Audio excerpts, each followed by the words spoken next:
जिस कविता का मैं पाठ करने जा रही हूँ, ये मेरे द्वारा लिखित पुस्तक है दृष्टिकोण, जिसमें मैंने कविताओं का संकलन किया है। आपको सुनाने के लिए जिस कविता का मैंने चयन किया है उसका शीर्षक है हार। एक शिक्षिका के तौर पर, एक अनुभवी महिला के तौर पर, जो मेरे भाव हैं, जिनको मैंने इस जीवन यात्रा में बहुत सूक्ष्मता से देखा और समझा है, मैंने कोशिश की है कि अपने भावों को शब्दों का जामा पहना सकूं और मेरी अभिव्यक्ति जरूर कहीं ना कहीं आपके दिल को छुएगी। तो इस कविता में मैंने ये बताने का अपनी तरफ से प्रयास किया है कि जीवन में हार होती क्या है। कई बार हम इस जीवन यात्रा में बहुत भ्रम में चलते हैं। हम समझ ही नहीं पाते कि जीवन की कौन सी स्थिति जीत से जुड़ती है या फिर कौन सी स्थिति हार से जुड़ती है। आइए सुनते हैं, समझते हैं, देखते हैं यह कविता जिसका शीर्षक है हार। शतरंज में वजीर मर जाए तो हार होती है।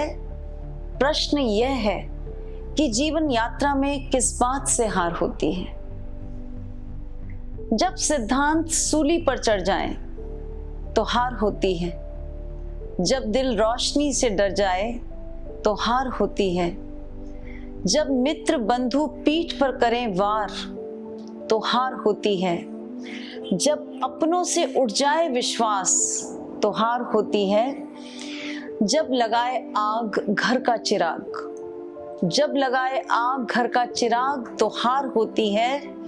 जब बरसों सींचे रिश्ते धूमिल हो जाएं तो हार होती है। जब बंद हो जाएं सारे उम्मीद के द्वार तो हार होती है। मुसीबत में जब दोस्त मजाक उड़ाएं तो हार होती है। जब उपवन को माली लगाए आग तो हार होती है। जिस दिन इंसानियत से उठ जाए विश्वास तो हार होती है। जिस दिन इंसानियत से उठ जाए विश्वास तो हार होती है।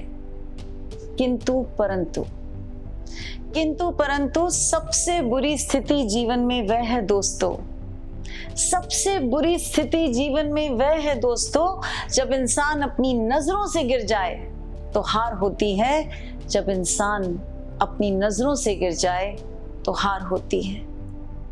मैं उम्मीद करती हूँ कि हम अपनी इस जीवन यात्रा को अपनी नजरों में एक बहुत सुदृढ़ व्यक्तित्व के साथ जीने का हमें प्रयास करना चाहिए। कहते भी हैं कि इंसान पूरे जग को धोखा दे सकता है लेकिन अपने आप से झूठ नहीं बोल सकता। उम्मीद करती हूँ कि आपको ये कविता पसंद आई होगी।